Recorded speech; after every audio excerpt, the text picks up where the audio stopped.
সকলে মিলে ডাক দেয়া বলে, বিলাল, রে বিলাল, তোমার সাথে নবীর সাথে আলাদা এক সম্পর্ক।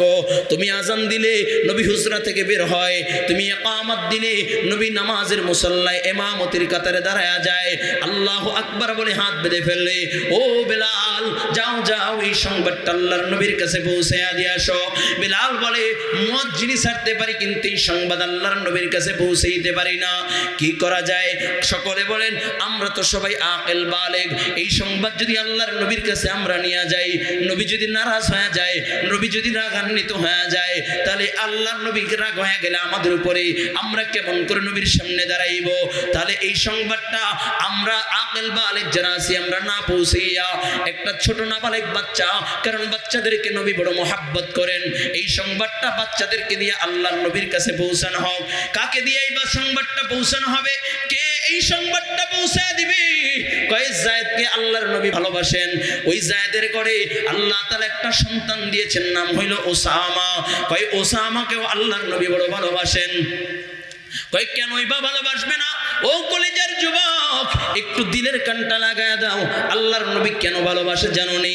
নবীর সবচেয়ে কষ্টের দিন ছিল 13টা বছর নবীর বড় কষ্টের জীবন ছিল। এই কষ্টের জীবন নবীর আমার মক্কার 13টা বছর বড় কষ্টে কাটাইলেন। যেই মক্কায় আমার নবীকে সবাই আল আমিন বলে ডাকতো, যেই মক্কায় আমার নবীকে সবাই বুকের ভিতরে জড়ায় রাখতো, যেই মক্কায় আমার নবীর স্থান ছিল সবচেয়ে দামি, যেই মক্কায় আমার নবী বিচারের ফয়সালা দিত, যেই মক্কায় মানুষ ব্যবসার জন্য গেলে আমার নবীর দিকে তাকাইয়া, চেহারার দিকে তাকাইয়া দোয়া নিয়ে বের হইতো, ওই মক্কায় যেদিন আমার নবী বলেন কুলু লা ইলাহা ইল্লাল্লাহ, ওই দিন থেকে ওই মক্কায় নবীর আপন চাচা আবুল হাব নবীর বিরুদ্ধে দাঁড়ায় গেলেন, নবীর বিপক্ষে সবাই দাঁড়ায় গেলেন। শুধু তাই না, আমার নবীকে 3টা বছর পর্যন্ত শিয়াবে আবু তালেবের ভিতরে বন্দী রাখছেন। নবীর খানা সন্তানদেরকে নিয়া, কলিজার টুকরা সন্তানদেরকে নিয়া পাতা চাবাইয়া চাবাইয়া নবী আমার খাইতেন। নবীর বড় কষ্টের জীবন, ওই মক্কায় নবী বড় কষ্ট করেছেন। মক্কায় আমার নবী যখন দ্বীনের দাওয়াত দিতেন নবীর বড় কষ্ট হয়। নবীর এই কষ্ট দেখা আম্মা জান খাদিজাতুল কুবরা রাদিয়াল্লাহু তাআলা আনহা, খাদিজারও বড় কষ্ট হইতেন। খাদিজা ছিল মক্কার ভিতরে 10 জন ধনাঢ্যবান ব্যক্তির ভিতরে একজন, খুব ধনী ব্যক্তি ছিল। যেদিন আমার নবীর সাথে বিবাহ হয়, 40 মণ স্বর্ণ নিয়ে আমার নবীর সাথে বিবাহ হয়, সবগুলো আল্লাহর রাহে দান করে দেয়। জোরে বলা যাবে কি আল্লাহু আকবার? আলহামদুলিল্লাহ। দাওয়াতুল হক তিলকপুর যুব সমাজের উদ্যোগে 2 দিন ব্যাপী 5মতম অধিবেশন ও তাফসীরুল কোরআন মাহফিল। আজকের মাহফিলের সম্মানিত সভাপতি, আজকের মাহফিলের প্রধান আকর্ষণ, প্রধান অতিথি হযরতুল আল্লাম আল্লামা হাফিজুর রহমান সিদ্দিক কুয়াকাটা হাফিজাহুল্লাহ। আগন্তুক আল্লাহর আশিকিন, জাকিরিন, মুহিব্বিন, মুবাল্লিগিন বান্দাগণ, সকলে মিলে উচ্চস্বরে আওয়াজ করে একই সাথে একই তলে রব্বে কারীমের দরবারে শুকরিয়া আদায় করব। একটি জবানও বন্ধ থাকবে না। সকলে পড়ি আলহামদুলিল্লাহ। আরো জোরে পড়ি আলহামদুলিল্লাহ। আমার ভাই আলোচনা করতেছিলেন ইনসাফ নিয়ে, ঠিক কিনা? আমরা ইনসাফ চাই কি চাই না? কথা বলে না। ইনসাফ চাই কি চাই না? ইনসাফ ভিত্তিতে সমাজ গঠন হোক আমরা চাই না ইনশাআল্লাহ। আল্লাহ পাক রব্বুল আলামিন বলেন, ইন্নাল্লাহা ইয়া'মুরু বিল 'আদলি ওয়াল ইহসান ওয়া ইতা'i যিল কুরবা ওয়া ইয়ানহা 'আনিল ফাহশা'i ওয়াল মুনকারি ওয়াল বাগই ইয়া'iযুকুম লা'আল্লাকুম তাযাক্কারুন। এই যে আয়াত, এই আয়াতে কারিমা বড় দামি একটা আয়াত। আল্লামা ইবনে কাসির রাহমাতুল্লাহি আলাইহি বলেন, এই আয়াত সম্পর্কে আল্লামা ইবনে কাসির রাহমাতুল্লাহি আলাইহি বলেন, আল্লাহ তাআলা যদি 6665টা আয়াত যদি আল্লাহ নাজিল করতেন, শুধু এই একটা আয়াত যদি আল্লাহ নাজিল করত, তাহলে এই মুহাম্মাদি মিশন বাস্তবায়ন করার জন্য যথেষ্ট ছিল। চিল্লায় এখন আল্লাহু আকবার। শুধু তাই না, আপনারা শুনেছেন বহু কাফের কোরআনুল কারীমের তেলাওয়াত শুনা মুসলমান হয়েছে। সবচেয়ে বেশি যে আয়াতে কারিমার তেলাওয়াত শুনা মুসলমান হয়েছে, সে আয়াতে কারিমাই আমি আপনাদের মাঝে তেলাওয়াত করেছি। ওই আয়াতে কারিমার ভিতরে আল্লাহ পাক রব্বুল আলামিন 3টা আদেশ করেছেন এবং 3টা নিষেধ করেছেন। এরপরে আল্লাহ তাআলা বলেন ইয়াইদুকুম লাআল্লাকুম তাযাক্কারুন। আল্লাহ কয় বান্দা আমি আল্লাহ ওয়াজ করলাম, নসিহত করলাম, বয়ান করলাম, যদি বান্দা 3টা আদেশকে যদি গ্রহণ করে নাও আর 3টা নিষেধকে যদি ছেড়ে দাও তাহলেই তোমরা কামিয়াব, তাহলেই তোমরা সফল কাম। সুবহানাল্লাহ। 3টা আদেশ আল্লাহ পাক রব্বুল আলামিন বলেন ইন্নাল্লাহা ইয়া'মুরু বিল আদল। আল্লাহ পাক রব্বুল আলামিন বলেন 1 নাম্বার ইনসাফগার হয়ে যাও, ন্যায়পরায়ণ হয়ে যাও। অনেকে বলতে পারেন হুজুর আপনি এই নওগাঁর ভিতরে তিলেকপুর এলাকা, এই তিলেকপুরে আপনি কেন ইনসাফের বয়ান শোনান? এই ইনসাফের বয়ান তো শোনাবেন ডক্টর ইউনুসকে, এখানে কেন আপনি ইনসাফের কথা বলেন? ও কলেজের যুবক, দিলের কানটা লাগায় দাও, ইনসাফের কথা কেনই বললাম? আল্লাহ পাক রব্বুল আলামিন আমাদেরকে প্রত্যেকের জায়গায় প্রত্যেককে দায়িত্বশীল হিসাবে পাঠাইছেন, ঠিক কিনা যারা বলেন? সকলেই সকলের জায়গায় দায়িত্বশীল। আল্লাহ পাক রব্বুল আলামিন ইনসাফের কথা কেন বললেন? এই কথা বুঝাইবার আগে পয়গম্বর আরবি সাল্লাল্লাহু আলাইহি ওয়াসাল্লামের একটা হাদিস শোনাই। নবী আমার বলেন বাদিরু সিত্তাম বিল মাউত ইমরাতুস সুফাহা ওয়া কাসরাতুশ শুরাত ওয়া বাই'আল হুকমি ওয়াল ইস্তিগফাফাম বিদ-দামি ওয়া কাতিয়াতুর রিহমান আন ইয়াত্তাখিযুনাল কুরআন মাযামিরা। নবী আমার ডাক দিয়া বলেন ও উম্মতেরা, তোমাদের জন্য জমিনের উপরের অংশ ততক্ষণ পর্যন্ত ভালো যতক্ষণ এই 6টা জিনিস জমিনের উপরে না দেখবা। যখন জমিনের উপরে 6টা জিনিস দেখবা তখন জমিনের উপরের অংশের চেয়ে জমিনের নিচের অংশ ভালো।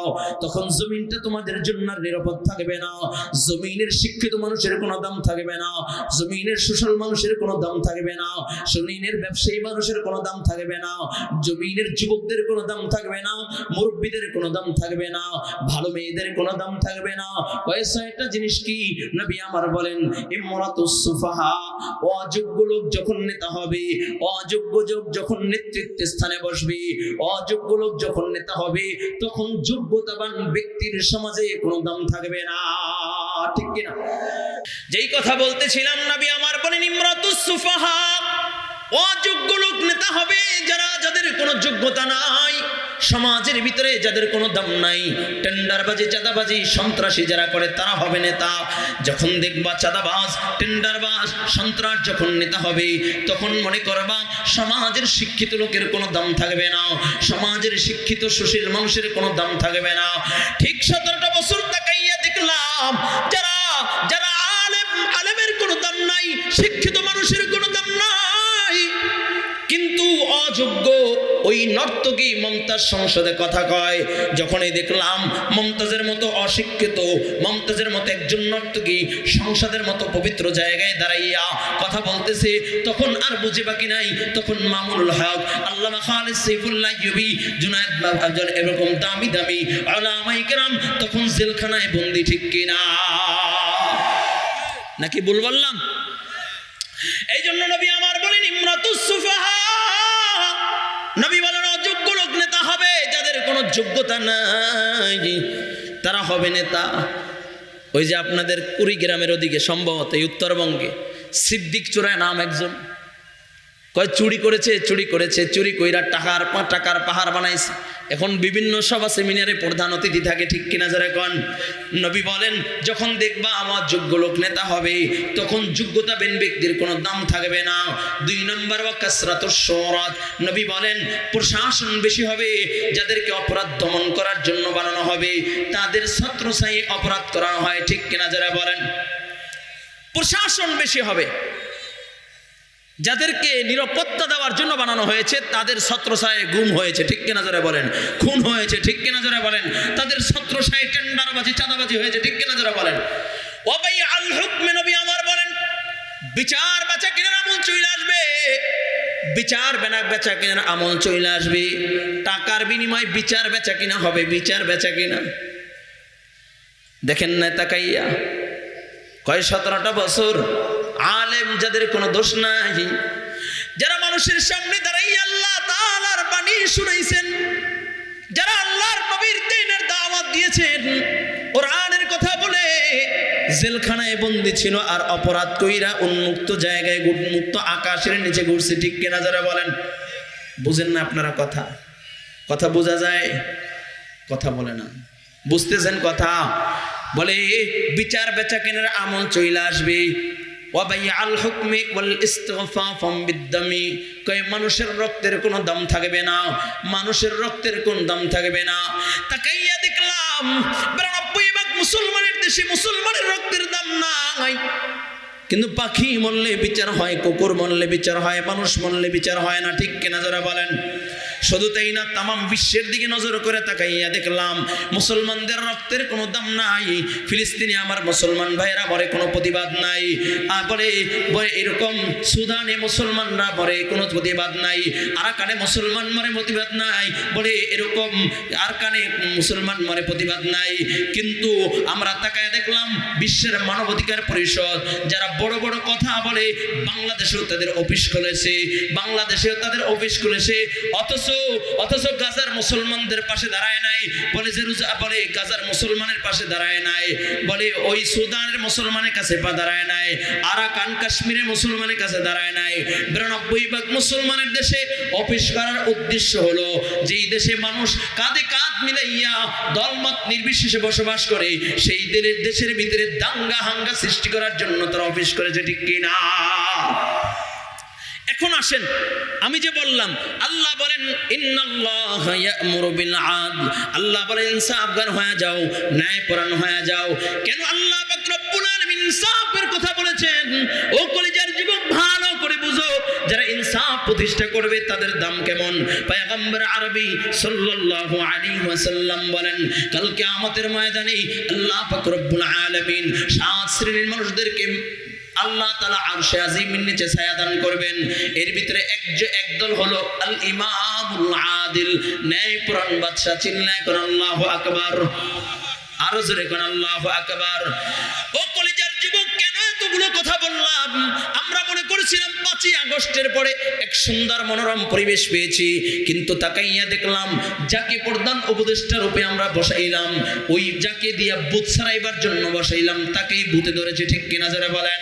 আমরা তাকাইয়া দেখলাম এই ডক্টর ইউনূস আসার পরে ৯২ মুসলমানের দেশে মানবাধিকার পরিষদ ওই হায়ানার দলের অফিস করেছে বাংলার জমিনে, মুসলমানদের ভিতরে, মুসলমান এই রাষ্ট্রের ভিতরে দ্বন্দ্ব সৃষ্টি করার জন্য।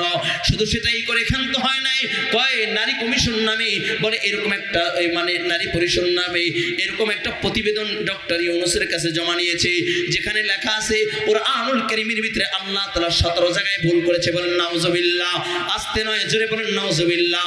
সেটা করেও ক্ষান্ত হয় নাই। তাকাইয়া দেখলাম ৯২ মুসলমানের দেশে মুসলমানের কলিজার টুকরা সন্তান, যেই সন্তানদেরকে বৃত্তি যেখান থেকে করা হয় প্রাথমিক বিদ্যালয়, এই বিদ্যালয়কে বিদ্যালয়তে আমরা আমাদের সন্তানদেরকে গঠন করার জন্য পাঠাই, তাদের বৃত্তিকে মজবুত করার জন্য পাঠাই। এই প্রাথমিক বিদ্যালয় বাধ্যতামূলক তারা গানের টিচার দিয়েছে, বাধ্যতামূলক গানের টিচার, কিন্তু সেখানে কোনো গানের চ্যাপ্টার নাই, সঙ্গীতের কোনো চ্যাপ্টার নাই, নাচের কোনো চ্যাপ্টার নাই, তাদের বিনোদনের কোনো চ্যাপ্টার নাই। কিন্তু এই ৯২ মুসলমানের দেশে প্রাথমিক বিদ্যালয় একটা চ্যাপ্টার আছে যাকে আমরা ছোটবেলায় বলেছি ইসলাম শিক্ষা, ইয়ানি ধর্মীয় শিক্ষা। এই ধর্মীয় শিক্ষা যুগ যুগ ধরে চলে আসছে, কিন্তু এই ধর্মীয় শিক্ষার জন্য কোনো শিক্ষক দেয় নাই, ঠিক কেনা জোরে বলেন? তার মানে এক গভীর ষড়যন্ত্র চক্রান্ত চলতেছে ৯২ মুসলমানের দেশে মুসলমানদের বাচ্চাদেরকে আল্লাহ থেকে সরাইবার জন্য, রব থেকে জুদা করার জন্য, কিবলা থেকে জুদা করার জন্য, কোরআন থেকে বিমুখ করার জন্য গভীর এক ষড়যন্ত্র কইরা গানের টিচার নামে আমার সন্তানদেরকে নষ্ট করার চক্রান্ত চলতেছে, ঠিক কিনা? মুসলমানের সন্তান হইলে আওয়াজ করবো, ঠিক কিনা? ও কলেজার যুবক, ভালো করে বুঝো, স্পষ্ট ভাষায় আমরাও বলতে চাই ৯২ মুসলমানের দেশে আমার সন্তানদেরকে বেঈমান করার, বেঈমান বানাবার চক্রান্ত চলবে। আমার সন্তানদেরকে আল্লাহ আল্লাহ আল্লাহ আল্লাহর রাসূলের থেকে মুখ ফেরানোর জন্য ষড়যন্ত্র চক্রান্ত চলবে, আল্লাহর কোরআন থেকে মুখ ফিরাইবার জন্য ষড়যন্ত্র চক্রান্ত চলবে। মুসলমান সহ্য করবে না, স্পষ্ট ভাষায় বলতে চাই, এই গানের টিচার অনতবিলম্বে তাদেরকে তাদের বাতিল করে এই রিট খারিজ করে এখানে বাধ্যতামূলক ধর্মীয় শিক্ষক নিয়োগ দিতে হবে, ঠিক কিনা জোরে বলেন। আর এই জন্য যদি উলামায়ে ইকরাম তোমাদেরকে ডাক দেয়, আমার বাচ্চাদেরকে কোরআন শিখাবার জন্য, আমার বাচ্চাদেরকে আল্লাহ শেখার জন্য, আমার বাচ্চাদেরকে কিবলা শেখানোর জন্য, আমার বাচ্চাকে নবী শেখানোর জন্য যদি উলামায়ে ইকরাম ডাক দেয়, এই বেঈমানদের বিরুদ্ধে যদি ডাক দেয়, গানের টিচার বাতিলের জন্য যদি ডাক দেয়, কাপড়ের কাপড় পরে রাজপথে নামার জন্য কোন কোন যুবক তৈরি আছে দাঁড়াইয়া একটু আমার মালিককে দেখাইয়া দাও।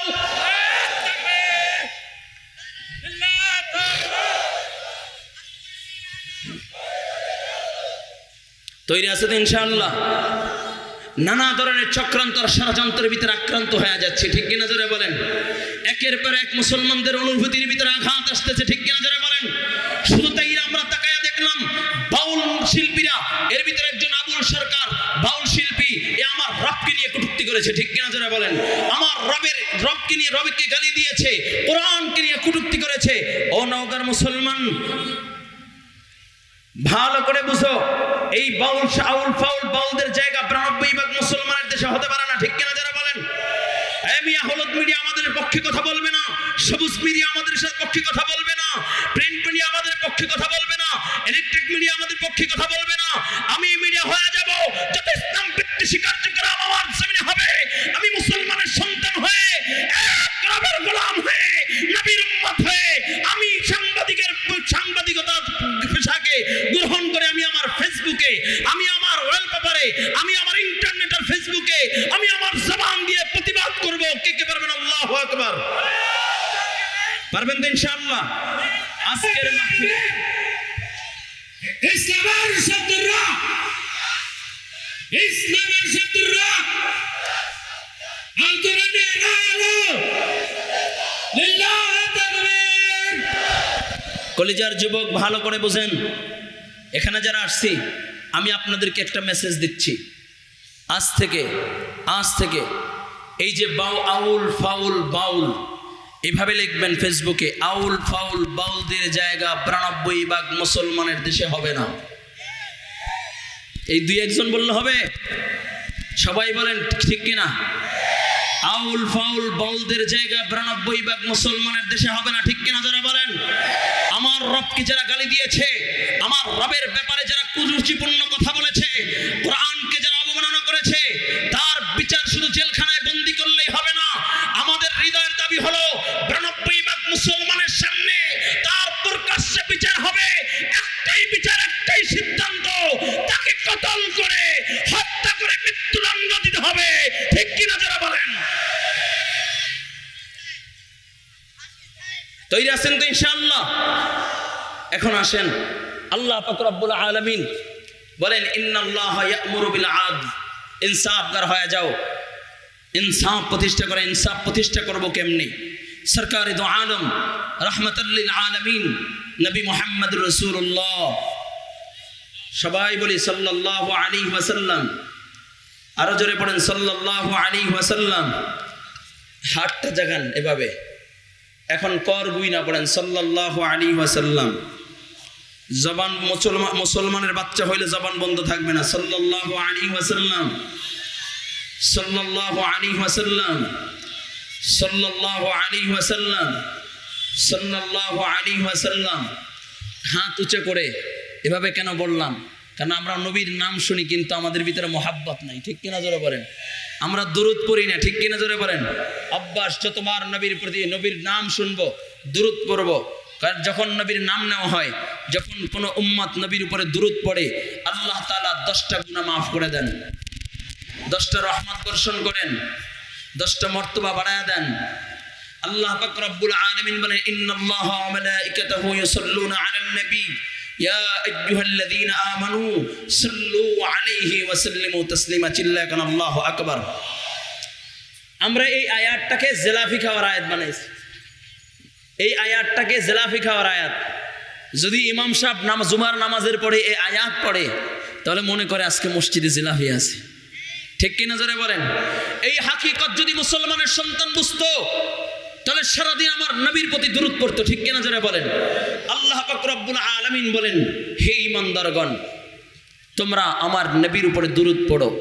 ফেরেশতারাও আমার নবীর উপরে দুরূদ পড়ে, এমনকি স্বয়ং আল্লাহ আমার নবীর উপরে দুরূদ পড়ে। চিল্লায় কোন আল্লাহু আকবার। আল্লাহ তাআলা নামাজ পড়েন না, কোরআন তেলাওয়াত করেন না, যাকাত দেন না, হজ করেন না, কিন্তু একটা আমল আছে যেটা আল্লাহও করেন, ফেরেশতাও করেন, বান্দাও করে। চিল্লায় কোন আল্লাহু আকবার। সেটা হলো ইন্নাল্লাহা ওয়া মালাইকাতাহু ইউসাল্লুনা আলান নবী ইয়া আইয়ুহাল্লাযীনা আমানু সাল্লু আলাইহি ওয়া সাল্লিমু তাসলিমা। একটু জোরে বলা যাবে কি আল্লাহু আকবার? এক কলিজার যুবক, মায়ার নবী, রাহমাতাল লিল আলামিন নবী, দো জাহানের বাদশা নবী। নবী আমাকে ইনসাফ শেখায়, আমাদেরকে ইনসাফ শেখায়। ভালো করে খেয়াল করবেন, আল্লাহর নবী মসজিদে নবীর ভিতরে বসা, এমন সময় নবীর কাছে একটা চুরির বিচার আসলো। ইয়া রাসূলুল্লাহ, ইয়া হাবিবাল্লাহ, ওগো নবী, এক মহিলা চুরি করেছে, বিচার করে দেন। যেই মাত্র চুরির বিচার আসলো, নবী আমার বিচারের রায় শোনাইয়া দেয়। আস-সারিকু ওয়াস-সারিকাতু ফাকতু আইদিয়াহুমা, চোর নারী হোক আর পুরুষ হোক, হাত কেটে দাও। কার আইন? জোরে বলেন, কার আইন? নবী আমার বিচারের রায় শোনাইয়া দিলেন। সাহাবায়ে কেরাম পরামর্শে বসে গেলেন। নবী বিচারের রায় শোনায় দিয়েছেন, সাহাবায়ে কেরাম পরামর্শ করলেন। যেই মহিলা চুরি করেছে সে সাধারণ কোনো মহিলা নয়, সে হলো কুরাইশ বংশের মহিলা। কুরাইশ বংশ হইল আমার নবীর বংশ। নবীর বংশ মহিলার যদি হাত কাটা হয়, আল্লাহর নবীর বংশকে বেইজ্জতি করা হবে। এই জন্য সাহাবায়ে কেরাম পরামর্শ করলেন, মহিলার হাত না কেটে একটু বিচারটা শিথিল করা হোক, হাতের পরিবর্তে আঙ্গুল কেটে তার বিচার করা হোক। আল্লাহর নবী রাহমাতাল লিল আলামিন নবী, দো জাহানের বাদশা নবী মুহাম্মদুর রাসূলুল্লাহর কাছে এই সংবাদটা পৌঁছাবে। কে পৌঁছাবে? সকলেই বলে, আবু বকর, তোমার সাথে আল্লাহর নবীর সাথে বড় সম্পর্ক ভালো, যাও যাও, এই সংবাদটা নিয়ে আল্লাহর নবীর কাছে চলে যাও। আবু বকর ডাক দিয়ে বলেন, ভাই, আমার পক্ষে এই সংবাদ নিয়ে যাওয়া সম্ভব না। নবীর সাথে সম্পর্ক ভালো বটে, কিন্তু এই সংবাদ নিয়ে আমি আল্লাহর নবীর কাছে যাইতে পারবো না। ওমরকে ডাক দিয়ে বলে, আমার এই সংবাদটা নিয়ে তুমি আল্লাহর নবীর কাছে চলে যাও। ওমর ডাক দিয়ে বলে, না না না, আমার পক্ষেও সম্ভব না। নবীর সাথে সম্পর্ক ভালো, কিন্তু আমি এই সংবাদটা নবীর কাছে পৌঁছাইতে পারবো না। আবু বকর, ওমর, উসমান, আলী একে একে সবাই ডিনাই করে। সকলে মিলে ডাক দেয়া বলে, বিলাল, রে বিলাল, তোমার সাথে নবীর সাথে আলাদা এক সম্পর্ক। তুমি আজান দিলে নবী হুজরা থেকে বের হয়, তুমি ইকামত দিলে নবী নামাজের মুসাল্লায় ইমামতির কাতারে দাঁড়ায়া যায়, আল্লাহু আকবার বলে হাত বেঁধে ফেললে। ও বিলাল, যাও যাও, এই সংবাদটা আল্লাহর নবীর কাছে পৌঁছায়া দিয়ে আসো। বিলাল বলে, মুয়াজ্জিনি ছাড়তে পারি, কিন্তু এই সংবাদ আল্লাহর নবীর কাছে পৌঁছাইতে পারি না। কি করা যায়? সকলে বলেন, আমরা তো সবাই আকিল বালেগ, এই সংবাদ যদি আল্লাহর নবীর কাছে আমরা নিয়ে যাই, নবী যদি নারাজ হয়ে যায়, নবী যদি রাগান্বিত হয়ে যায়, তাহলে আল্লাহর নবী রাগ হয়ে গেলে আমাদের উপরে আমরা কেমন করে নবীর সামনে দাঁড়াইব? তাহলে এই সংবাদটা আমরা আকিল বালেগ যারা আছি, আমরা না পৌঁছাইয়া একটা ছোট নাবালেগ বাচ্চা, কারণ বাচ্চাদেরকে নবী বড় মহাব্বত করেন, এই সংবাদটা বাচ্চাদেরকে দিয়ে আল্লাহর নবীর কাছে পৌঁছানো হোক। কাকে দিয়ে এই সংবাদটা পৌঁছানো হবে? কে এই সংবাদটা পৌঁছা দিবে? কয় যায়েদকে আল্লাহর নবী বড় ভালোবাসেন। ওই যায়েদের করে আল্লাহ তাআলা একটা সন্তান দিয়েছেন, নাম হইল ওসামা। কয় ওসামাকেও আল্লাহর নবী বড় ভালোবাসেন। কয় কেনই বা ভালোবাসবে না? ও কলেজের যুবক, একটু দিলের কানটা লাগায় দাও। আল্লাহর নবী কেন ভালোবাসে জানো নি? নবীর সবচেয়ে কষ্টের দিন ছিল 13টা বছর নবীর বড় কষ্টের জীবন ছিল। এই কষ্টের জীবন নবীর আমার মক্কার 13টা বছর বড় কষ্টে কাটাইলেন।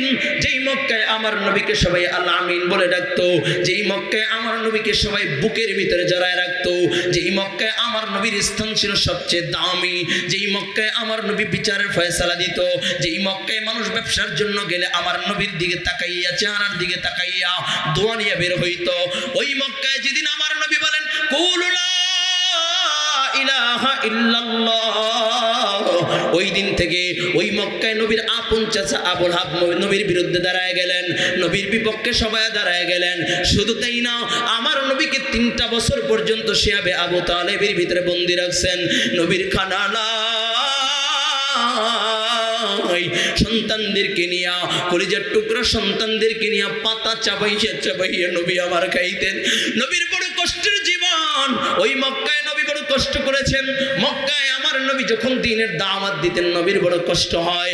নবীর এই কষ্ট দেখা আম্মা জান খাদিজাতুল কুবরা রাদিয়াল্লাহু তাআলা আনহা, খাদিজারও বড় কষ্ট হইতেন।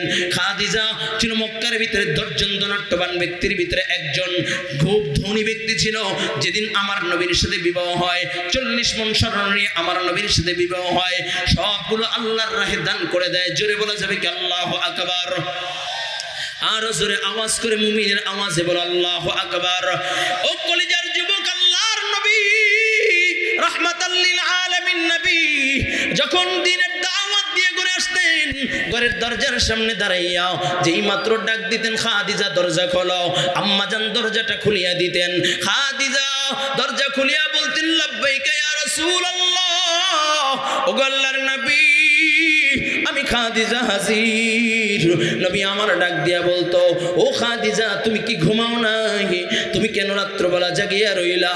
খাদিজা ডাক দিয়া বলি, ইয়া রাসূলুল্লাহ, ইয়া হাবিবাল্লাহ, ওগো নবী আপনি দ্বীনের দাওয়াত দিয়া মানুষের দাঁড়ে দাঁড়ে দাঁড়ে দাঁড়ে দাঁড়ে দাঁড়ে দ্বীনের দাওয়াত পৌঁছান।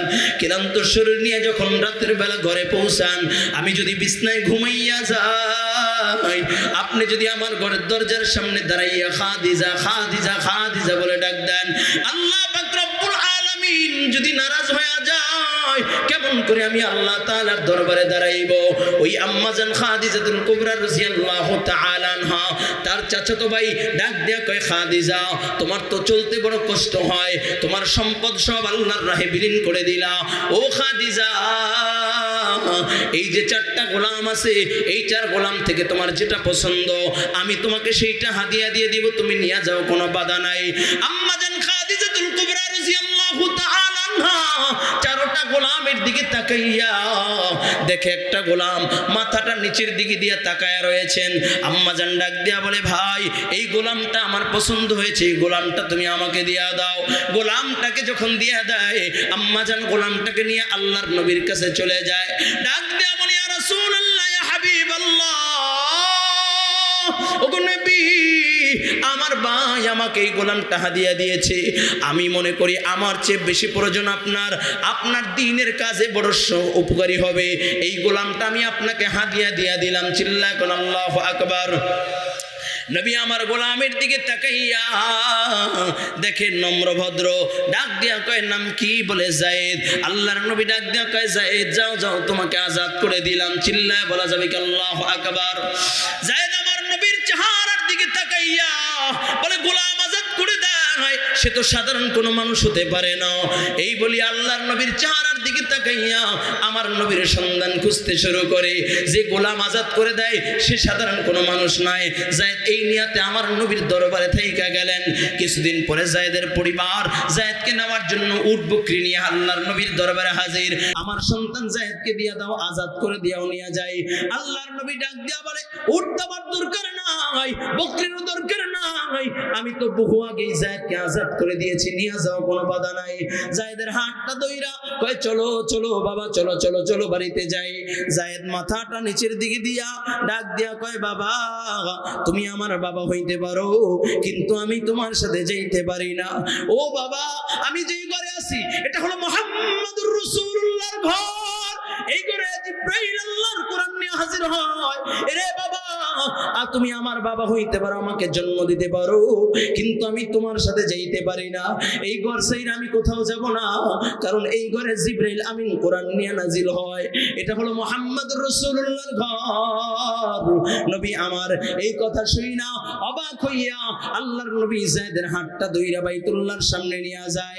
ডাক দিয়া কয়, ও মক্কাবাসী, যায়েদ কে আর গোলাম বইলা ডাক দিবা না, গোলাম বইলা ডাক দিবা না। যায়েদ আমি মুহাম্মদুর রাসূলুল্লাহ ঘোষণা করলাম, যায়েদ হইল আমার সন্তান। ও যুবক, ভালো করে বুঝো, কিয়ামত পর্যন্ত আল্লাহর নবী আর আসবেন না।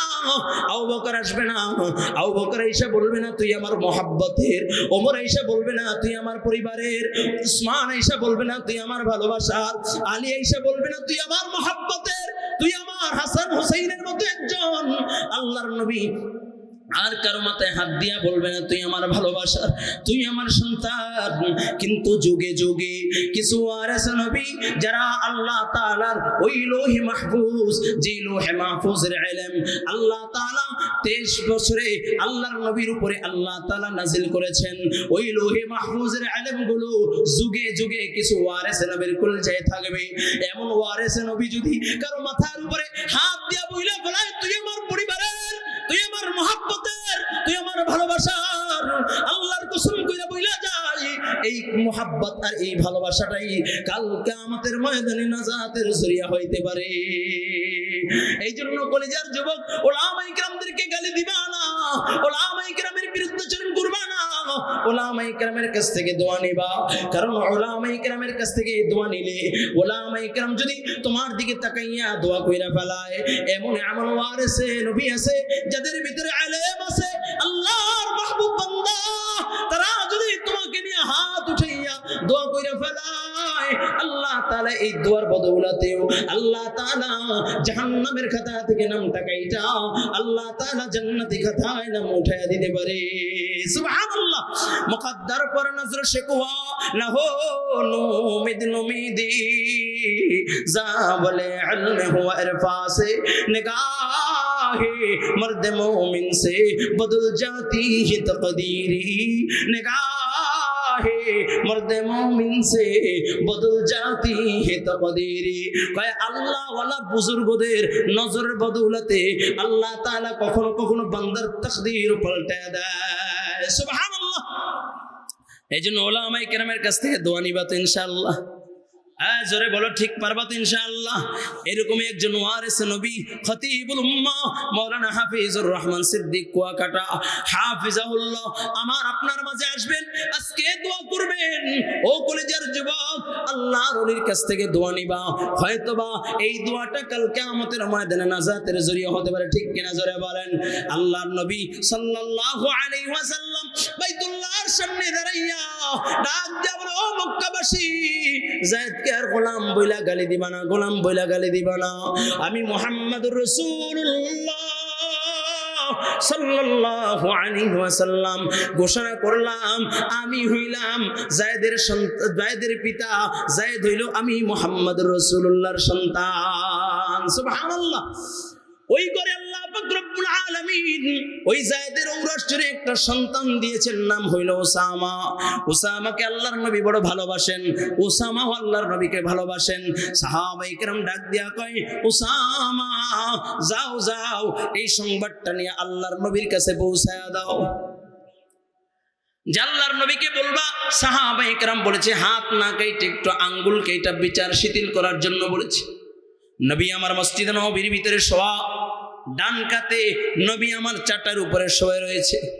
এমন সময় ওসামা আমার নবীর চতুর্পাশ দিয়ে ঘুরে আর বলে, হুব্বুকে ইয়া জাদ্দি, ও দাদা আমি আপনাকে বড় ভালোবাসি, আমি আপনাকে বড় ভালোবাসি। নবীর সর মোবারকে চুমু দেয় আর বলে, হুব্বুকে ইয়া জাদ্দি, ও দাদা আমি আপনাকে ভালোবাসি। নবীর হস্ত মোবারকে চুমু দেয় আর বলে, হুব্বুকে ইয়া জাদ্দি, ও গো দাদা আমি আপনাকে ভালোবাসি, আমি আপনাকে ভালোবাসি। নবী আমার যায়েদের হাত, ওসামার হাতটা দইরা টান দিয়া নবী আমার বুকের ভিতরে শোয়া দিয়েছে। আল্লাহু আকবার। আরো জোরে। নবী আমার ডাক দিয়ে কই, ওসামা আমিও তোমাকে মহব্বত করি, আমিও তোমাকে ভালোবাসি, তবে কি বলবা সেইটা বলো। বলে, দাদা সাহাবায়ে কেরাম সংবাদ পৌঁছেছে আপনার কাছে। কয় কি সংবাদ? কয় যেই মহিলার বিচার আপনার কাছে আসছে ওটা হলো কুরাইশ বংশের মহিলা। এই মহিলার হাত না কাইটা সাহাবায়ে কেরাম বলেছে বিচারটা একটু শিথিল করতে, হাত না কাইটা আঙ্গুল কাইটা একটু বিচার করার জন্য বলেছে। ও কলিজার যুবক, একটু দিলের কানটা লাগায়া দাও। যেই মাত্র এই কথা আল্লাহর নবীর কাছে বলেছে, নবী আমার রাগান্বিত হইয়া একটা ধাক্কা মাইরা নবী আমার সোজা দাঁড়ায় গেলেন। যেই ওসামাকে ভালোবাসা বুকের ভিতরে টাইনা নিয়েছে, নবী আমার রাগ হইয়া ওই ওসামাকে বুকের উপর থেকে ফেলাইয়া নবী আমার মেহরাবের উপরে দাঁড়ায় গেলেন। ডাক দেয়া কয়, ও আমার সাহাবায়ে কেরাম, তোমরা কি আমাকে জালেম মনে করেছো, জালেম মনে করেছো? ও সাহাবায়ে কেরাম শুনে নাও, এই জায়গায়, এই কুরাইশ বংশের এই মহিলার জায়গায় যদি আমার কলিজার টুকরা নয়নের মণি ফাতেমা হইতো, আমি মুহাম্মাদুর রাসূলুল্লাহ, আমি ফাতেমার হাত কেইটাও আমি বিচার করে নিতাম। আর এটাকেই বলা হয় ইনসাফ। আল্লাহ তাআলা সেই ইনসাফের কথাই বলেছেন, ইন্নাল্লাহা ইয়া'মুরু বিল আদল। আল্লাহ কয়, এক নাম্বার ইনসাফগার হয়ে যাও, ন্যায়পরায়ণ হয়ে যাও। আল্লাহ তাআলা সেই ইনসাফের কথা বলেছেন। দুই নাম্বার আল্লাহ তাআলা বলেন, ওয়াল ইহসান, সৎ আচরণ করো। ও কলেজার যুবক, আল্লাহ পাক রব্বুল আলামিন বলেন, তোমরা একে অপরের মাঝে সৎ আচরণ করো, ভালো ব্যবহার করো। তিরমিজি শরীফের হাদিস, আল্লাহর নবী সরকার দু আলম নবী রাহমাতাল লিল আলামিন নবী মুহাম্মদুর রাসূলুল্লাহ সাল্লাল্লাহু আলাইহি ওয়াসাল্লাম বলেন, কোন মুসলমান যদি অপর মুসলমানের সাথে ভালো ব্যবহার করে, এক মুসলমান অপর মুসলমানের সাথে যদি ভালো ব্যবহার করে, আল্লাহ পাক রব্বুল আলামিন সারা রাত দাঁড়াইয়া নফল ইবাদত করলে যে সওয়াব হইতো, সম পরিমাণে সওয়াব আল্লাহ তাআলা তার আমলনামায় লেখা দেয়। ভালো ব্যবহারটা কি? তিরমিজি শরীফের হাদিসের হাসিয়ার ভিতরে লেখে, কিতাবের হাসিয়ার ভিতরে লেখে, ভালো ব্যবহার, এক মুসলমান অপর মুসলমানের সাথে দেখা হবে, বলবে আসসালামু আলাইকুম ওয়া রাহমাতুল্লাহ, ভাই আপনি কেমন আছেন? কি বলবে? আসসালামু আলাইকুম ওয়া রাহমাতুল্লাহ, ভাই আপনি কেমন আছেন? এই ভালো ব্যবহারটা যদি এক মুসলমান অপর মুসলমানের সাথে করে, আল্লাহ পাক রব্বুল আলামিন তার আমলনামায় সারা রাত দাঁড়াইয়া নফল ইবাদত করলে যে সওয়াব হইতো, সম পরিমাণে সওয়াব আল্লাহ তাআলা তার আমলনামায় লেখা দেয়। আর এখন তো আমাদের ভিতরে একজন আরেকজনের চোখের কাঁটা, ঠিক কিনা জোরে বলেন? আওয়াজ করে বলেন ঠিক কিনা? শুধু তাই না, এই নোংরা রাজনীতি নিয়ে একে অপরের জানের দুশ্মন হয়ে যায়, ঠিক কিনা জোরে বলেন? না না, মুসলমানের দুশ্মন তো হতে পারে না, কিন্তু বড় আফসোস হয়, মুসলমানের সন্তান হিন্দুর বাচ্চাকে কয় হিন্দু মুসলিম ভাই ভাই, আর মুসলমানকে সাইড করে দেয়। আছে কি নাই? কথা বলে না। তাহলে দুই নাম্বার কি বলেন? ওয়াল ইহসান, একে অপরের সাথে ভালো ব্যবহার করব, সৎ আচরণ করব, একে অপরের সাথে কি সৎ আচরণ করব। কিন্তু বড় আফসোস হইলাম, আপন দুই ভাই একজন আরেকজনের সাথে ভালো ব্যবহার করি না, ঠিক কিনা জোরে বলেন? এক ভাই আরেক ভাইকে দেখতে পারি না, ঠিক কিনা জোরে বলেন? শুধু তাই না, দুনিয়ার সামান্য সম্পদের জন্য বাবা সন্তানের দুশ্মন হয়ে যায়, সন্তান বাবার দুশ্মন হয়ে যায়, ঠিক কিনা জোরে বলেন? না না, আল্লাহ পাক রব্বুল আলামিন বলেন, ওয়াল ইহসান, এক মুসলমান অপর মুসলমানের সাথে সৎ আচরণ করবা, ভালো ব্যবহার করবা। ও কলেজার যুবক, কেমন ভালো ব্যবহার করবা? একটা ঘটনা শুনে বুঝবেন, একটু দিলের কানটা লাগায় দেই। নওজোয়ান এক যুবক, যিনি ইসলাম গ্রহণ করেছে কিন্তু আল্লাহর নবীর মুলাকাত পায় নাই। দিলের ভিতরে তামান্না, আমি নবী পাই নাই, কিন্তু নবীর রওজা জিয়ারত করব, নবীর রওজার সামনে দাঁড়াইয়া সালাম দিব, নবীর রওজার সামনে দাঁড়াইয়া চোখের পানি সাইরা কান্না করব। এমন ইচ্ছা কার কার আছে? আল্লাহু আকবার। নবীর রওজার সামনে দাঁড়াইবার ইচ্ছা কার কার আছে? আল্লাহু আকবার। আল্লাহ যারা হাত উঠাই দিয়েছে, আল্লাহ হাতটা জাগায় দিয়েছে, আল্লাহ কাউকেই মক্কা মদিনা না দেখাইয়া মৃত্যু দিও না। আল্লাহ এই হাত দিয়া বাইতুল্লাহ ধরার তৌফিক দাও। আল্লাহ এই জবান দিয়া তোমার বন্ধুর রওজার সামনে দাঁড়াইয়া সালাম দেওয়ার তৌফিক দাও। আমিন। নওজোয়ান যুবক দিলের ভিতরে তামান্না, আমি আল্লাহর নবীর রওজা জিয়ারত করব, নবীর রওজার সামনে দাঁড়াইব। এই তামান্না নিয়া 400-500 কিলোমিটার দূর থেকে উটের পরে সওয়ার হইয়া মদিনার উদ্দেশ্যে রওনা করলেন। মরুভূমির পথ সফর করতেছে, বড় কষ্টের সফর। সফর করতে করতে করতে করতে আল্লাহর বান্দা ক্লান্ত হয়ে গেছে। ক্লান্ত শরীর নিয়ে পথের ভিতরে বিশ্রামের জন্য যখন উটের পিঠ থেকে নামলেন, আল্লাহর বান্দা গাছের সাথে হেলান দিয়ে যখন ঘুমায় গেল, ঘুম থেকে জায়গা থেকে তার বাহন উট আর নাই। বড় হতাশা হয়ে গেলেন, পরেশান হয়ে গেলেন। আমার বাহন নাই, আমি তো মদিনায় যেতে পারবো না, আবার আমি আমার বাড়িতেও যেতে পারবো না। বড় টেনশনে পড়ে গেলেন। আল্লাহর বান্দা চিন্তা করতেছে আর তার বাহন খুঁজতেছে। খুঁজতে খুঁজতে তাকায়া দেখে তার বাহনটা জমিনের ভিতরে পড়ে রয়েছে, রক্তমাখা অবস্থায় মরা পড়ে রয়েছে। পাশে একজন মুরব্বী দাঁড়ানো।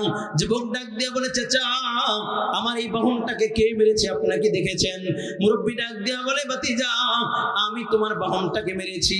আমার ক্ষেত, আমার ফসলি জমিন নষ্ট করতেছিল, এই জন্য আমি পাথর মাইরা তাকে তাড়ানোর জন্য পাথর নিক্ষেপ করেছি। কপালে লাইগা কপাল ফাইটা রক্তক্ষরণ হইতে হইতে মারা গিয়েছে, আমার কোনো দোষ নাই। যুবক তো বড় টেনশন, রাগ হইয়া মুরব্বীকে একটা চোর মাইরা দিলেন। মুরব্বী জাগার পড়ে দুনিয়ার থেকে বিদায় নিয়েছে। আল্লাহর বান্দার হায়াত শেষ, আল্লাহর বান্দা দুনিয়ার থেকে বিদায় নিয়েছে। যুবকটা এখন অনুতপ্ত হয়েছে, আয় হায়, আমি করলাম কি? আমার উটের পরিবর্তে উট দিয়ে দিলেই তো হইতো। আমি তাকে হত্যা করে দিলাম, আমি তাকে কতল করে দিলাম। আল্লাহর বান্দা এখন টেনশন করতেছেন, মুরব্বির লাশের কাছে দাঁড়াইয়া রইলেন। বিকাল বেলা মুরব্বির সন্তানরা যখন মুরব্বিকে তালাশ করার জন্য হাজির, মুরব্বিকে কোথাও পাই না। খুঁজতে খুঁজতে যখন ক্ষেতের ভিতরে আসলো, তাকায় দেখে বাবার লাশ জমিনে পড়ে রয়েছে। পাশে একজন যুবক দাঁড়ানো, ওই পাট একটু দূরে একটা উট মরা পড়ে রয়েছে। ডাক দিয়া বলে, যুবক, আমার বাবাকে কে মেরেছে তুমি কি জানো? যুবক ডাক দিয়া বলে, ও ভাই, তুমিও মুসলমান, আমিও মুসলমান। মুসলমান কোন সময় আইন হাতে তুলে নিতে পারে না। ভাই রে, আমি অপরাধ করে ফেলছি রাগের বশবর্তী হইয়া। চলো চলো, আমিরুল মুমিনিন খলিফাতুল মুসলিমিন ওমরের দরবারে চলো। আমি তোমার বাবাকে হত্যা করেছি, আমার বিচারটা আমিরুল মুমিনিন করে দিবে, তোমরা আইন হাতে তুলে নিও না। যুবকরে নিয়ে আমিরুল মুমিনের দরবারে হাজির। ডাক দেয়া বলে, আমিরুল মুমিনিন, আমার বাবার হত্যার বিচার চাই। আমিরুল মুমিনিন বিচারের রায় ঘোষণা করে দিলেন। কতলের বদলে কতল, হত্যার বদলে হত্যা। যখন রায় ঘোষণা হয়ে গেল, আগামী অমুক তারিখে তার বিচার কার্যক্রম হবে। যেই দিনকার বিচার কার্যক্রম হবে, তার আগের দিন যুবককে ডাক দেওয়া কয়, যুবক, তোমার মনের কোনো তামান্না আসেনি, দিলের কোনো আশা আকাঙ্ক্ষা আসেনি, বলো বলো, দিলের আশা আকাঙ্ক্ষা পূরণ করা হবে। যুবক ডাক দেওয়া কয়, ও জাল্লাদ, আমার মনের ভিতরে একটা তামান্না আছে, কিন্তু এই তামান্নার কথা আমি তোমার কাছে বলতে পারবো না। আমি আমিরুল মুমিনিন খলিফাতুল মুসলিমিন ওমরকে ছাড়া আর কাউকে বলবো না। চলো চলো, আমাকে আমিরুল মুমিনের দরবারে নিয়ে চলো। আমিরুল মুমিন ডাক দেয়া কয়, এ যুবক, আগামী কালকেই তোমাকে কতল করা হবে, হত্যার পরিবর্তে হত্যা করা হবে। ও যুবক, বলো বলো, তোমার দিলের তামান্না কি? ডাক দেয়া বলে, আমিরুল মুমিনিন, আমি একজন মুসলমান, আমি আমার বাড়ি থেকে দূর বহুদূর ব্যবসার জন্য যাইতাম। ওইখানে এক ইহুদি, আমি তার কাছ থেকে কিছু টাকা কর্জ নিয়েছিলাম। ইহুদি, আমি মুসলমান, এই জন্য আমাকে বিশ্বাস করে টাকা কর্জ দিয়েছে, জানে মুসলমান কখনো আমানতের খেয়ানত করতে পারে না, তাই তো আমাকে বিশ্বাস করে দিয়েছে। কিন্তু ইহুদির বাড়িও কেউ চিনে না, ইহুদি আমার বাড়ি চিনে না। ও আমিরুল মুমিনিন, আমাকে যদি একটু সময় দিতেন, আমি ইহুদির টাকাটা পরিশোধ করে আসতাম। আমিরুল মুমিনিন ডাক দিয়ে কয়, যুবক, তোমাকে সময় দেব এমন সময় নাই, তোমার সাথে সৈন্য পাঠাবো তাও সুযোগ নাই। মুসলমানরা দলে দলে জিহাদের ময়দানে বিভক্ত, আবার দুই একজন তোমার সাথে দিলেও তাদেরকেও যদি তুমি মেরে ভেগে যাও, তাই জন্য তোমার সাথে কাউকে দেওয়া যাবে না। তবে হ্যাঁ, তোমার জায়গায় যদি তুমি তোমার বাবা বা ভাই বা আত্মীয় স্বজন কাউকে যদি জিম্মাদার রেখা যাও, তাহলে আমি তোমাকে কিছু সময়ের জন্য সময় দিতে পারি। যুবকটা ডাক দিয়ে বলে, আমিরুল মুমিনিন ও খলিফাতুল মুসলিমিন, এই মদিনায় আমার আপনজন বলতে কেউ নাই। মদিনায় যদি আমার বাবা থাকতো, আমার জিম্মাদার হয়ে যাইতো। আজকে যদি আমার ভাই থাকতো, আমার ভাই আমার জিম্মাদার হয়ে যাইতো। আমার মা থাকলে আমার জিম্মাদার হয়ে যাইতো। আমিরুল মুমিনিন ও খলিফাতুল মুসলিমিন, মদিনায় আমার আপনজন বলতে কেউ নাই। ও আমিরুল মুমিনিন, আপনি আপনার বিচার কার্যক্রম করেন। এমন সময় দুইটা হাত উঁচা করে ডাক দেয়া বলে, আমিরুল মুমিনিন, আমি আমার ভাইয়ের জিম্মাদার হয়ে গেলাম। সালাম।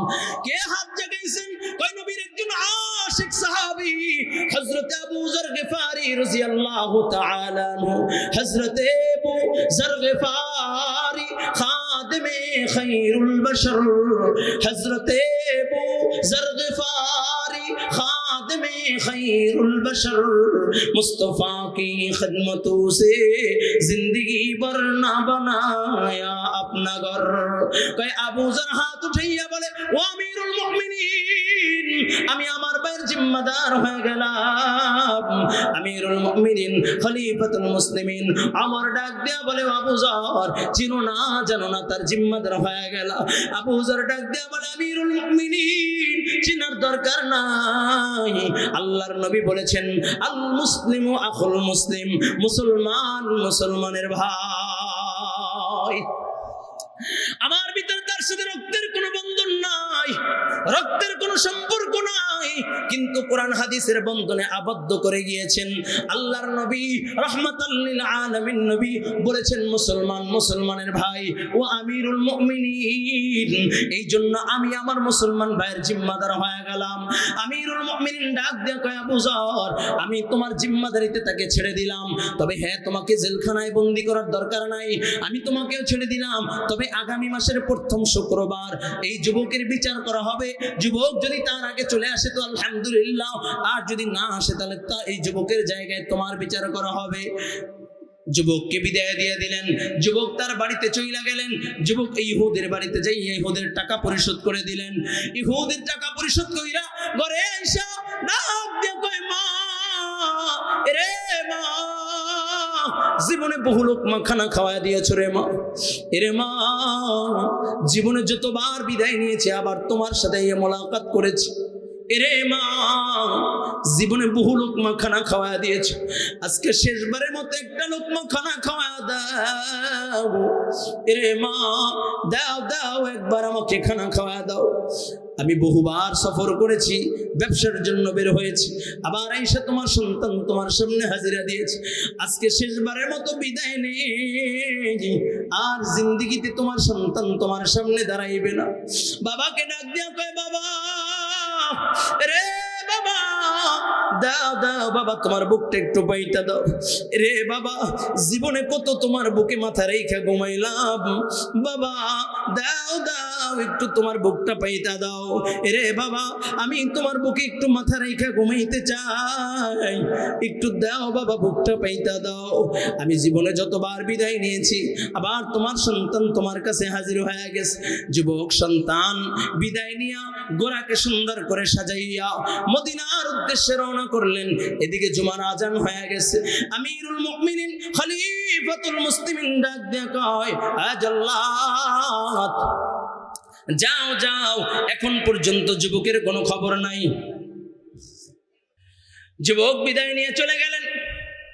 জাল্লাদকে আমিরুল মুমিনিন ডাক দিয়ে কয়, জাল্লাদ যাও যাও, ওই যুবকের ভাই আবু যরকে খবর দাও, এখনো যুবকের কোনো খবর নাই। যুবক যদি জুমার আগে না আসে তাহলে আবু যরকে যুবকের জায়গায় কতল করা হবে, ছুরিতে চড়ানো হবে। যাও যাও, ডাক দাও, আবু যরকে ডাক দাও, যে বলবা, ও আবু যর জীবনের শেষ গোসল কইরা মসজিদে নববীতে হাজির হয়ে যাও শেষ জুমার নামাজ আদায় করার জন্য। জাল্লাদ আবু যরকে খবর দেয়, জুমার নামাজ শেষ, এখনো পর্যন্ত যুবকের কোনো খবর নাই। আবু যরকে শুরুতে উঠানো হয়। জাল্লাদ এক পা সামনে আগায়, আবার পিছনের দিকে যায়। মদিনার সব মানুষগুলো কাঁদে, কিন্তু আবু যর একা হাসে। সকলের চোখ দিয়ে অশ্রু ঝরে।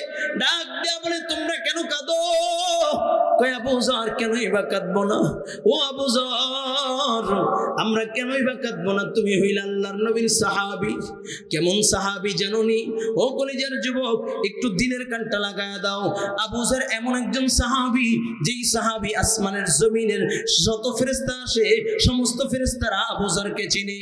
আল্লাহর নবী রাহমাতাল লিল আলামিন নবী, দো জাহানের বাদশা নবী মুহাম্মদুর রাসূলুল্লাহ সাল্লাল্লাহু আলাইহি ওয়াসাল্লাম মসজিদে নববীর ভিতরে বসা। এমন সময় জিবরাইল আমার নবীর সামনে হাজির। ডাক দিয়া বলে, ও জিবরাইল বলে, ইয়া রাসূলুল্লাহ, ইয়া হাবিবাল্লাহ, ও গো আল্লাহর নবী, ওই যে চাদর মুড় দিয়ে হেঁটে যায় আপনার সাহাবী আবু যর। নবী ডাক দিয়া কয়, জিবরাইল কেমনে চিনলা আমার সাহাবী আবু যর? জিবরাইল বলে, ইয়া রাসূলুল্লাহ, ইয়া হাবিবাল্লাহ, ওগো নবী, শুধু আমি জিবরাইল চিনি তা নয়, আসমান ও জমিনের ভিতরে যত ফেরেশতা আছে সকল ফেরেশতারাই আবু যরকে চিনি। সুবহানাল্লাহ। আপনারা কি রাগ করতেছেন? এই মোবাইলগুলো টফ রাখো। সব তো মোবাইলে ঢুকাইলে তাহলে কেমনে কি? কিছু কলবে ঢুকাই, কি বলেন? কিছু কলবে ঢুকাই, কি বলেন? এই মোবাইলের ভিতরে গান আছে, সিনেমা আছে, নাটক আছে, এবারে গান বাজনা আছে, নর্তকীদের নাচ আছে, এর ভিতরে আবার হুজুর ওয়াজ ঢুকাইলে এটা শোভা পায়? তার চেয়ে কলবে ঢুকাই দেখি দিল পরিবর্তন হয় কিনা, কি বলেন? ইনশাআল্লাহ। মোবাইল চাইলেন ইনশাআল্লাহ। এই মোবাইল যারা আছো, মোবাইল চাইলেন, এই মোবাইলেই ধ্বংস করলো আমার দেশ, ঠিক কিনা যারা বলেন? এক কথা বলে না, ঠিক কিনা? আর মোবাইলে যারা মিস কলে পাগল হয়েছে তাদের তো জীবন পড়া, ঠিক কিনা? এক মিস কলের গল্প শোনাবো? এই যুবক, মিস কলের গল্প শোনাইবো? হ্যাঁ, আমি যখন ফারেক হইলাম, পড়াশোনা মাত্র শেষ করলাম, আমি বিবাহ করি নাই, তো আমি মসজিদের চাকরি নিলাম, মসজিদে ইমামতি। আমার 4000 টাকা বেতন। এই 4000 টাকায় আমি খাদেম, আমি মুয়াজ্জিন, আমি ইমাম, আমি খতিব। সুবহানাল্লাহ কইতেন না? বেতন কত? সময়টা 2015-16। আমি 4000 টাকা আমার বেতন। তা আমার সাথে একটা ছেলে মসজিদের রুমে থাকতো, একা একা থাকতে ভয় লাগতো। ছেলেটা থাকতো আমার সাথে, দেখতে খুব সুন্দর মাশাআল্লাহ। আমরা দুইজন প্রায় সেম বসেরই। একদিন হঠাৎ করে যুবকের খুঁজে পাই না। তার বাবাকে জিজ্ঞেস করলাম, কাকা কোথায় ও? দেখি মুখটা খুব মলিন, ভার, কিছু বলে না। কয় হুজুর কপাল পুড়ে গেছে।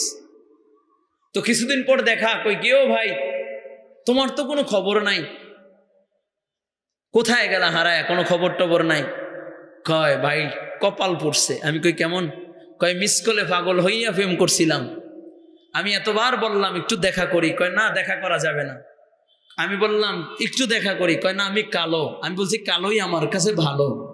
বারবার পিড়ির পরে কয় দেখা করতে পারি, শর্ত আছে। বলে কি শর্ত? কয় আগে কাজী অফিসে বিবাহ হবে, তারপর আমি দেখা করব।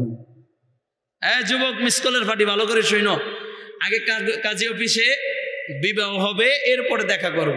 ঠিক আছে, ডাইরেক্ট কাজী অফিসে গেলাম, বিবাহ হইল। মাশাআল্লাহ দেখলাম তো মাশাআল্লাহ, যখন চেহারা দেখি তো কালো তো কালো, মাশাআল্লাহ ফাতিলের নিচের চেয়েও কালো, বুঝলেন? এরপরে বস মাশাআল্লাহ আমার হইল 21, তার হইল 29। এই জন্য মিস কলে পাগল হওয়া যাবে না। এখন অনেকে বলতে পারে হুজুর এখন তো আর মিস কলের যুগ নাই, এখন তো ডাইরেক্ট দেখা তারপর ফোন করি, কি বলেন? যুবক কি বলো? তুমি মনে করছো তুমি একজনের সাথে দেখা কথা বলছো, সে তো তোমার তুমি মনে করছো মেসেঞ্জারে দেখতেছো, সে তো হোয়াটসঅ্যাপ, ইমো, এরপর টুইটার ইত্যাদি যেগুলো আছে, সেখানে তো আরো 10 জন তার আছে, ঠিক কেন যারা বলেন? এই জন্য মিস কলে পাগল হওয়া যাবে না। আল্লাহর কাছে যাও, রব্বানা হাবলানা মিন আজওয়াজিনা ওয়া যুররিয়াতিনা কুররাতা আইনিন ওয়াজআলনা লিল মুত্তাকিনা ইমামা। আল্লাহ তোর ঘরে একজন রাবিয়া বসরি পাঠায় দিবে, ঠিক কিনা যারা বলেন?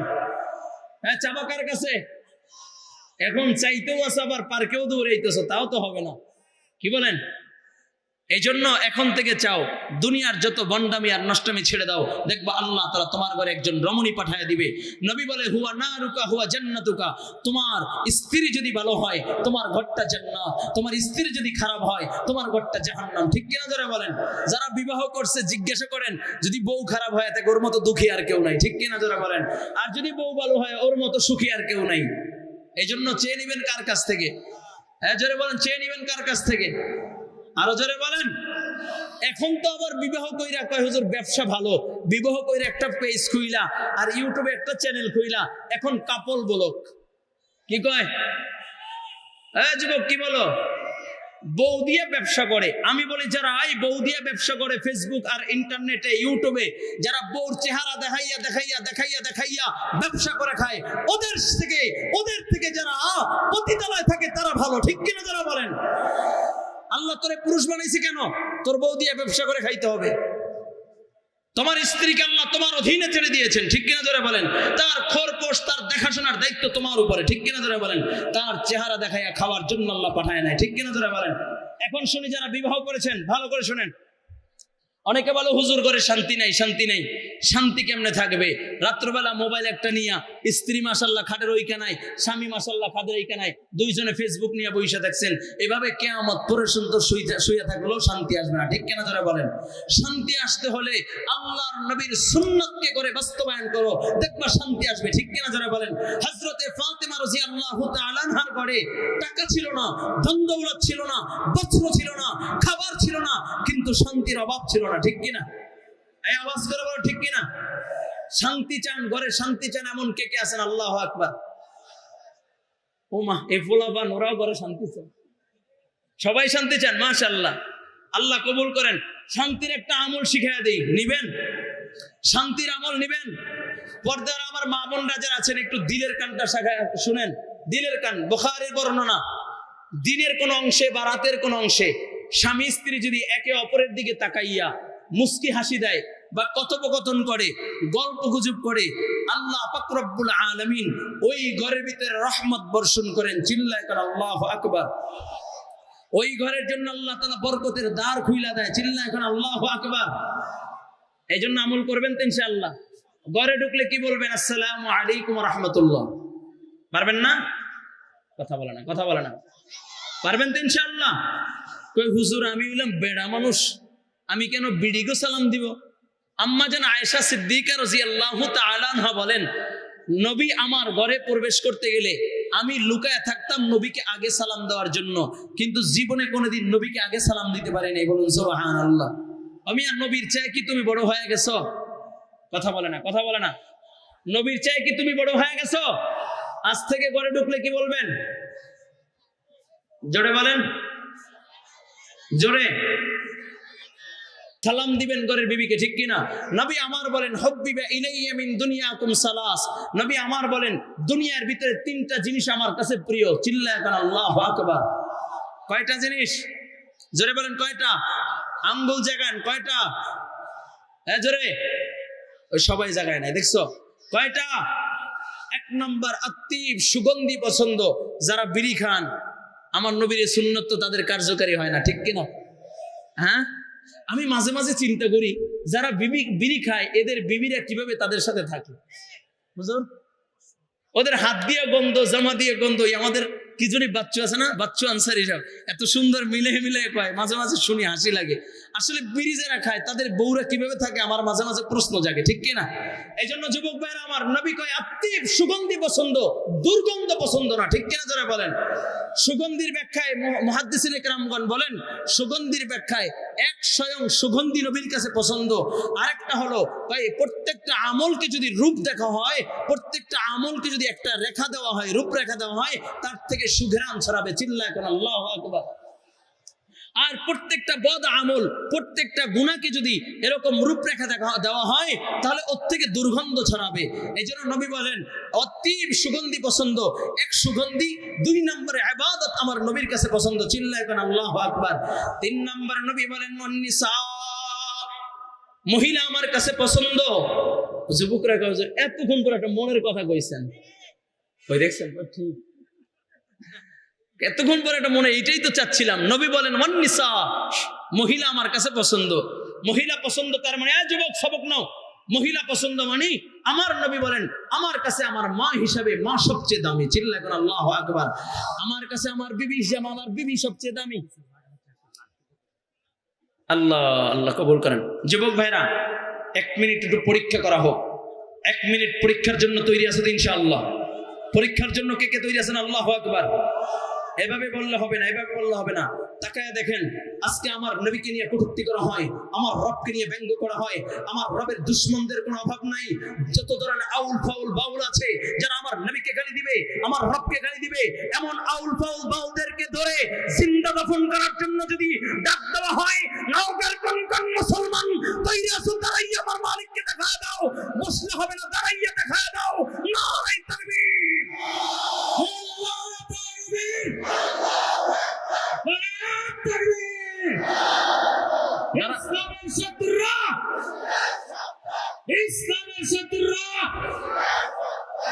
তাকবীর দাঁড়ান, এভাবে এভাবে এভাবে এদিকে তাকান। তৈরি আছো তো ইনশাআল্লাহ? আউল ফাউল বাউলদেরকে ধরে জিন্দা দাফন করার জন্য কে কে তৈরি আছো? নারায়ে তাকবীর। নাস্তিকতা নিপজ্জাত, দ্বীন ইসলাম জিন্দাবাদ। নাস্তিকতা নিপজ্জাত, দ্বীন ইসলাম জিন্দাবাদ। কোটি প্রাণী একই আওয়াজ, খোদাদ্রোহী ছাড় পাবে না, এই বাংলায় ঠাই হবে না। মুসলমানরা জেগেছে আজ, চলো চলো সামনে চলো, বজ্রকণ্ঠে আওয়াজ তোলো, একই তালে সবাই মিলে দাও না স্লোগান। নারায়ে তাকবীর, নারায়ে তাকবীর।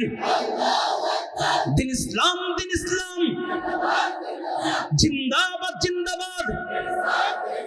ইসলামের এই জন্য দেশের হয়েছে জন্ম, ইসলামের বিরুদ্ধে গেলে দেশ হবে ভিন্ন। ইসলামের এই জন্য দেশের হয়েছে জন্ম, ইসলামের বিরুদ্ধে গেলে দেশ হবে ভিন্ন। ইসলামের বিরুদ্ধে যারা নিয়েছে অবস্থান, এই বাংলায় ঠাই পায় না, গেছে হিন্দুস্তান। ঠিক না? চলো চলো সামনে চলো, বজ্রকণ্ঠে আওয়াজ তোলো, একই তালে সবাই মিলে দাও না স্লোগান।